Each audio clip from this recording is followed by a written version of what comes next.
Bonjour, nous voilà tout proche de Noël. Ce dimanche 20 décembre, nous célébrons le quatrième et dernier dimanche de l'Avent. Le personnage central de la parole ce dimanche n'est plus Jean le Baptiste, mais Marie. Elle va dire oui, humblement, à la demande divine transmise par l'archange Gabriel. De nombreuses peintures ont illustré ce récit de l'Annonciation. On pense en particulier à la fresque de Fra Angelico à Florence. Mais nous allons d'abord voyager dans le temps lointain du roi David. Il va être question d'une maison pour Dieu et d'une promesse divine. 1000 ans plus tard, Marie va permettre à Dieu de tenir l'ancienne promesse qu'il avait faite au roi de Jérusalem. Entre deux, nous essaierons de saisir avec Paul comment Jésus est pour les croyants mystère révélé. Mais commençons donc par nous projeter autour de l'an 1000 avant Jésus-Christ pour entendre un récit déroutant. David vient d'être choisi, c'est ce que nous écoutons dans la première lecture. David vient d'être choisi et consacré comme roi sur les 12 tribus d'Israël. Il s'est installé à Jérusalem et s'y est fait construire un palais. Il décide d'y faire monter l'objet le plus sacré d'Israël, l'arche du Seigneur, qui contient les tables de la loi données par Dieu à Moïse. Le roi craint de déposer dans sa maison ce coffre sacré, et donc elle reste sous la tente. Mais voilà David pris de remords. Lui demeure dans un palais, alors que Dieu réside sous une tente. L'idée jaillit. Il va construire une maison pour Dieu, autrement dit un temple. Mais qu'en pense Dieu? Le prophète Nathan reçoit la mission de transmettre la réponse du Seigneur. Nous trouvons donc cette première lecture dans le deuxième livre de Samuel, au chapitre 7, du verset 7 au verset 16, mais en fait nous ne lisons que quelques versets, plusieurs sont omis. Écoutons cette lecture. Le roi David habitait dans sa maison. Le Seigneur lui avait accordé la tranquillité en le délivrant de tous les ennemis qui l'entouraient. Le roi dit alors au prophète Nathan, « Regarde, j'habite dans une maison de cèdre, et l'arche de Dieu habite sous un abri de toile. » Nathan répondit au roi, « Tout ce que tu as l'intention de faire, fais-le, car le Seigneur est avec toi. » Mais cette nuit-là, la parole du Seigneur fut adressée à Nathan. « Va dire à mon serviteur David, ainsi parle le Seigneur. Est-ce toi qui me bâtiras une maison pour que j'y habite? C'est moi qui t'ai pris au pâturage derrière le troupeau pour que tu sois le chef de mon peuple Israël. J'ai été avec toi partout où tu es allé. J'ai abattu devant toi tous tes ennemis. Je t'ai fait un nom aussi grand que celui des plus grands de la terre. Je fixerai en ce lieu mon peuple Israël. Je l'y planterai. Il s'y établira et ne tremblera plus. Et les méchants ne viendront plus l'humilier comme ils l'ont fait autrefois, depuis le jour où j'ai institué des juges pour conduire mon peuple Israël. Oui, je t'ai accordé la tranquillité en te délivrant de tous tes ennemis. Le Seigneur t'annonce qu'il te fera lui-même une maison. Quand tes jours seront accomplis et que tu reposeras auprès de tes pères, je te susciterai dans ta descendance un successeur qui naîtra de toi, et je rendrai stable sa royauté. Moi, je serai pour lui un père, et lui sera pour moi un fils. Ta maison et ta royauté subsisteront toujours devant moi, ton trône sera stable pour toujours. Comment comprendre ce récit? La réponse du Seigneur est claire. Ce n'est pas David qui construira le premier temple de Jérusalem. Effectivement, ce récit et le récit biblique racontera plus tard comment le fils de David, Salomon, a pu construire la première maison pour Dieu. En revanche, dans ce récit, Dieu prend un engagement ferme. Il va asseoir solidement la royauté de David. Jouant sur les mots, Dieu promet à celui qui voulait construire la maison de Dieu que la maison de David, autrement dit sa famille, sera solidement établie. Le Seigneur promet à David qu'après sa mort, un de ses descendants sera roi.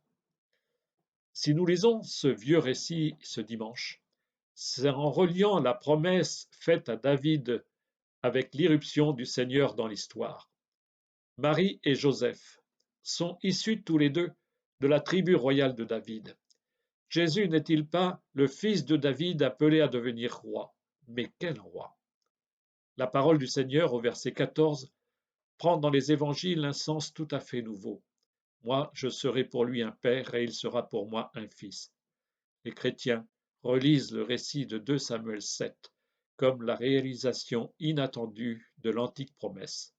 Dans le temple, Jésus ne dira-t-il pas lui-même à Joseph et Marie, ne saviez-vous pas qu'il me faut être chez mon Père? Et maintenant, occupons-nous de la deuxième lecture. Elle se trouve tout à la fin de la grande lettre de Paul aux Romains. Ces 3 versets proposés ce dimanche sont comme une conclusion en forme d'action de grâce. Elle nous paraîtra sans doute difficile à comprendre. Le mot-clé ici, c'est mystère. C'est quoi ce mystère, caché depuis toujours, révélé par Jésus, et que le monde entier peut connaître, car ce mystère ne serait plus mystérieux. Nous trouvons donc ce bref passage de Paul dans la lettre aux Romains, mais s'il faut aller tout à la fin, lire la prière d'action de grâce dans les 3 derniers versets de la lettre. Nous écoutons. Frères, à celui qui peut vous rendre fort selon mon évangile et qui proclame Jésus-Christ, révélation d'un mystère gardé depuis toujours dans le silence, mystère maintenant manifesté au moyen des écrits prophétiques selon l'ordre du Dieu éternel, mystère porté à la connaissance de toutes les nations pour les amener à l'obéissance de la foi, à celui qui est le seul sage, Dieu par Jésus-Christ, à lui la gloire pour les siècles. Amen. Pourquoi Jésus est-il venu sur terre? Pour Paul, l'irruption de Jésus dans l'histoire déchire le voile entre Dieu et l'humanité. Désormais, l'être même de Dieu se révèle par son Fils. Le mystère n'est pas un secret caché et inaccessible, voire révélé seulement à quelques initiés. Par Jésus, Dieu s'est mis à portée de nous tous. Au long de l'histoire du salut, il a parlé par les prophètes. Et pour connaître Dieu, le reconnaître comme notre Père, il n'est pas d'autre moyen que d'écouter son Fils. Il est le chemin vers Dieu, la vérité sur Dieu, la vie de Dieu qui nous est donnée pour toujours. C'est un beau motif d'action de grâce. Enfin, terminons avec l'Évangile. L'Évangile de ce dimanche raconte l'apparition de l'archange Gabriel à Marie. C'est le récit de l'Annonciation. Tout le chapitre 1 de Luc trace une sorte de parallèle entre Jean-Baptiste et Jésus. L'annonce à Marie suit immédiatement l'annonce à Zacharie, le père de Jean. Aussitôt après avoir reçu la nouvelle qu'Élisabeth attend un enfant, Marie se met en route. C'est le récit de la visitation. Pourquoi ne pas lire cette semaine en continu les 2 premiers chapitres de Luc, les évangiles de l'enfance? Ce serait sans doute la meilleure manière de se préparer à accueillir humblement, comme Marie, la révélation du mystère annoncé par saint Paul dans la deuxième lecture. Écoutons ce récit de l'Annonciation qui se trouve au premier chapitre de l'évangile de Luc, du verset 26 au verset 38. En ce temps-là, l'ange Gabriel fut envoyé par Dieu dans une ville de Galilée appelée Nazareth à une jeune fille accordée en mariage à un homme de la maison de David appelé Joseph. Et le nom de la jeune fille était Marie. L'ange entra chez elle et dit: Je te salue, comblée de grâce, le Seigneur est avec toi. À cette parole, elle fut toute bouleversée et elle se demandait ce que pouvait signifier cette salutation. L'ange lui dit alors: Sois sans crainte, Marie, car tu as trouvé grâce auprès de Dieu. Voici que tu vas concevoir et enfanter un fils. Tu lui donneras le nom de Jésus. Il sera grand, il sera appelé Fils du Très-Haut. Le Seigneur Dieu lui donnera le trône de David son père. Il régnera pour toujours sur la maison de Jacob, et son règne n'aura pas de fin. Marie dit à l'ange: Comment cela va-t-il se faire, puisque je ne connais pas d'homme? L'ange lui répondit: L'Esprit Saint viendra sur toi, et la puissance du Très-Haut te prendra sous son ombre. C'est pourquoi celui qui va naître sera saint, il sera appelé Fils de Dieu. Or voici que dans sa vieillesse, Élisabeth ta parente a conçu elle aussi un fils, et en est à son 6e mois, alors qu'on l'appelait la femme stérile, car rien n'est impossible à Dieu. Marie dit alors: Voici la servante du Seigneur, que tout m'advienne selon ta parole. Alors l'ange la quitta. Que nous révèle ce beau récit, qui invite à la contemplation du mystère révélé?